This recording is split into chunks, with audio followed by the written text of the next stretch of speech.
নমস্কাৰ আজি আকৌ এটা নতুন অৰ্ডাৰ 2-3 দিনৰ গেপৰ পাছত আকৌ এটা অৰ্ডাৰ পালোঁ।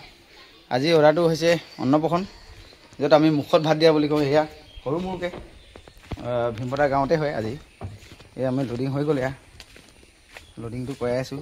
কৰাই মানে হৈ গ'ল নেকি? হৈ গ'ল ন, যাব ৰেডি হৈ গ'ল।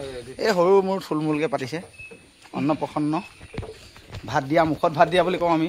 কথিত ভাষা নে লিখিত ভাষা নাজানো, তাকে ওলালোঁ। আৰু এই ভিডিঅ'টো দিয়া এটাই উদ্দেশ্য হৈছে যাতে আপোনালোকৰ ঘৰতো এনেকুৱা ধৰণৰ অনুষ্ঠান হ'ব পাৰে। কেতিয়াবা বিয়া বাৰুৰ পৰা আৰম্ভ কৰি এনেকুৱা সৰু সৰু বাৰ্থডে, সৰু সৰু সকাম নিকামৰ পৰা যদি আপোনালোকক এনেকুৱা ধৰণৰ পেণ্ডেল দৰকাৰ হয়, খুব কম মূল্যতে দিবলৈ চেষ্টা কৰোঁ অঞ্চলটোৰ সকলো ৰাইজৰ সুবিধাৰ্থে। গতিকে অৰ্ডাৰ কৰিব পাৰে, নাম্বাৰটো দি থৈ দিয়া হৈছে।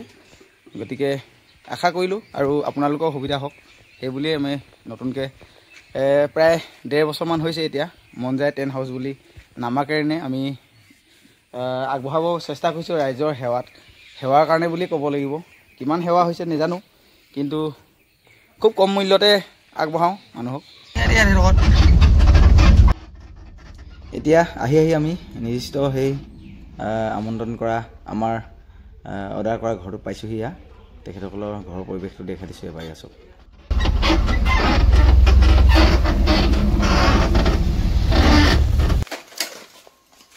আহিয়ে কাম ষ্টাৰ্ট লাগি গ'ল ল'ৰাকেইজনে, যিহেতু কাইলৈৰ পৰা আছে সকামখন। কাইলৈ সময় একেবাৰে কম।